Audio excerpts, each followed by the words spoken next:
before departure. Sarah's somewhat hostile expression and tone had faded away into something almost compassionate. Fair enough.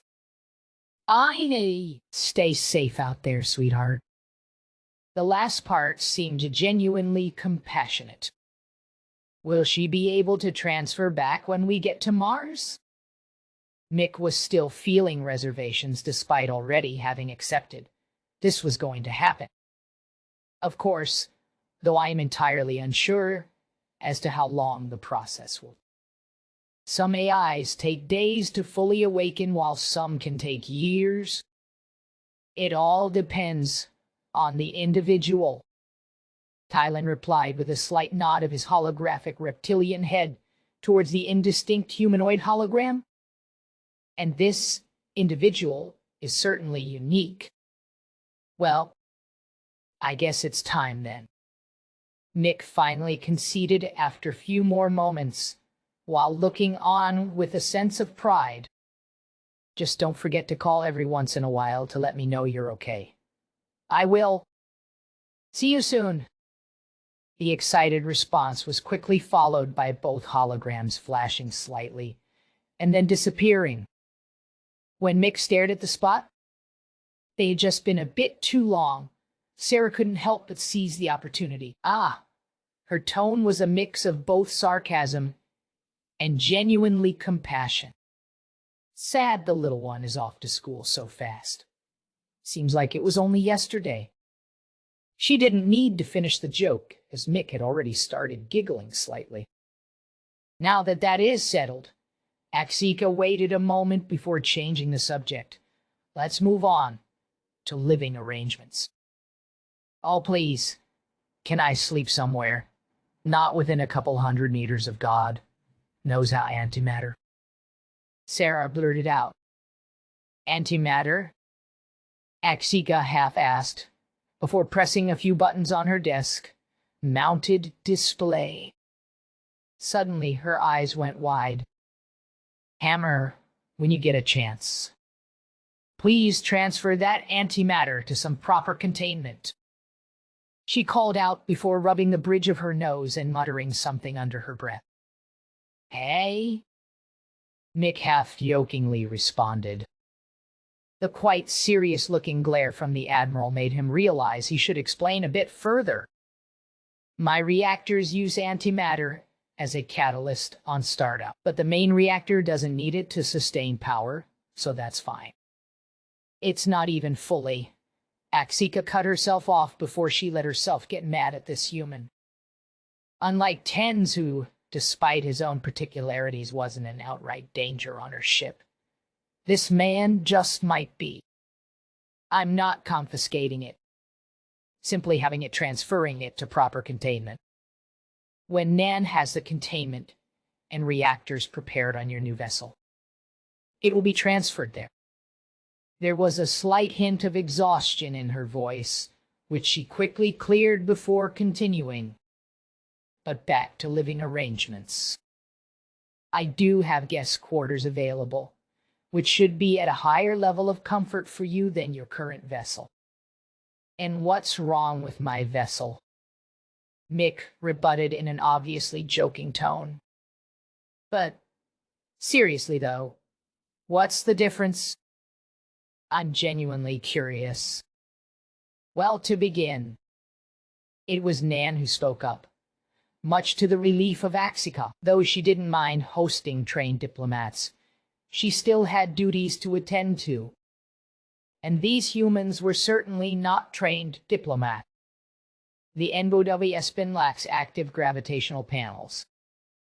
Though the majority of this ship is set to the galactic standard of 4 meters per second, square to force personal quarters can be adjusted up to 225% of that. Show me to my room, Sarah exclaimed without hesitation. She was almost jumping out of her seat at the opportunity to be back in near-Earth gravity. Of course, Axika quickly responded. Passing these humans off to the first contact team as quickly as possible could leave her some time to relax before getting back to work. I'll have Diplomatic Commander Mia Corva guide you there, and be on standby to give you a full tour of the hammer when you are rested and ready. I don't think I can really stay, but you're welcome to. Mick commented to Sarah. I gotta take care of my animals. I will definitely make time for the tour, though, Mick added at the last second. We normally don't allow pets on board. However, I am willing to make an exception. Akshika conceded, just wanting to get this over with.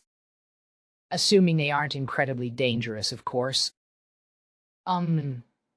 Both Sarah and Mick said simultaneously, though with different inflections.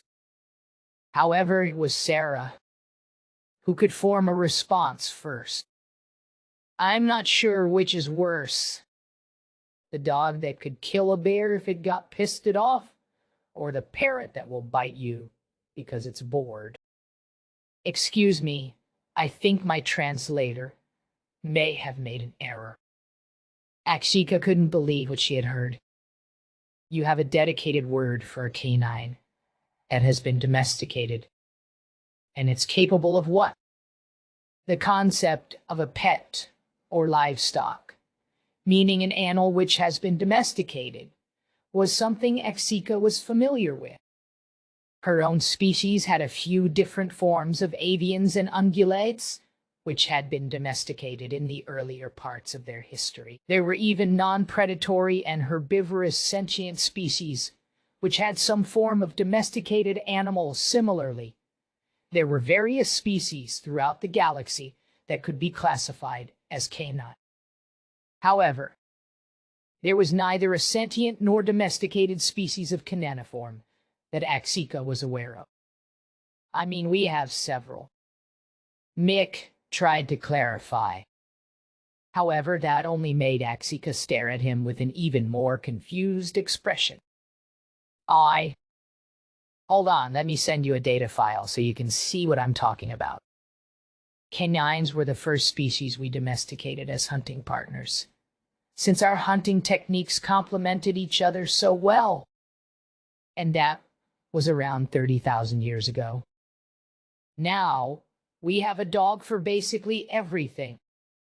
The movements of Meg's artificial left eye signaled to Akshika that she would soon get some much-needed contextual information. As she quickly brought up the data on her display, she was shocked by not only the volume and diversity of the animals she saw, but the vague similarity to a predatory species from her species' homeworld. As she quickly scrolled past a brief historical context section and scrolled a bit slower through the general categorizations, it was the length of the breed list that truly impressed her.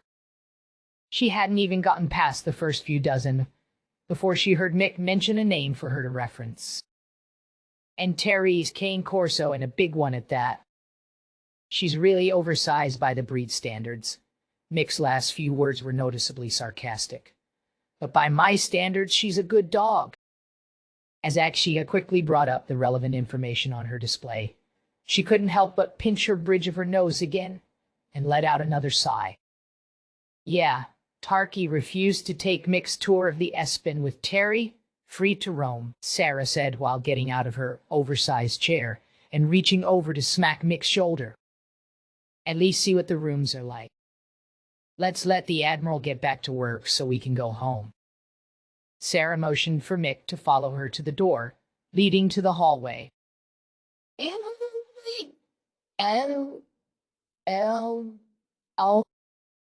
Sarah's question was genuinely asking, but also complaining about the walking distance they had already traveled. Even though the group was on an accelerated walkway, taking them through the spine section of the ship, it had still been several minutes and a few bulkheads, with no sign of reaching their final destination. The relatively thin, warm air of the ship offered little in the way of cooling breeze despite the quick pace they were making. Though this walkway was quite large, over 20 wide and 10 meters tall, the choice of architecture, colors, and various accommodating features were enough to make the area feel fairly comfortable to walk through. Oh, I think he's about 10, maybe 11 km long, and between 2 and 6 m round, depending on the section. Mia Corva replied after a brief moment of thought. If I remember correctly, it's around 100 cubic kilometers of interior space, if all the sections were completely void, with each bulkhead creating a roughly 250 m long section of corridor. The exact length of this walkway was hard for either human to determine. The corridors the group had passed through so far had all seemed intended as storage space and were all relatively devoid of life and material. Each break in the corridor featured an elevator section, similar to the ones both Mick and Sarah were familiar with on spin stations. However, neither could feel the telltale angular momentum of spin gravity they had been used to. That's a lot of space, Mick commented with a sense of wonder in his voice. I take it that's more than just a living area and guns? Yeah, that's huge, Sarah added, while thinking about all the stations she had been on. Even a New Dawn, the largest, and still growing, station in orbit around Earth wasn't that big yet. There's actually a wonderful docutainment series about this ship I'll send to both of you. You have to take into consideration aspects like the internal structure, power generation, life support systems, production areas, storage areas. Mia Corva seemed like she was going to go on about the ship before Sarah cut her off. Wait, you guys even have production? Sarah asked in somewhat disbelief.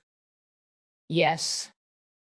Yes, Mia Corva responded while maintaining her pleasant tone, where the Admiral seemed to have no issue letting her imposing nature bleed through in conversation.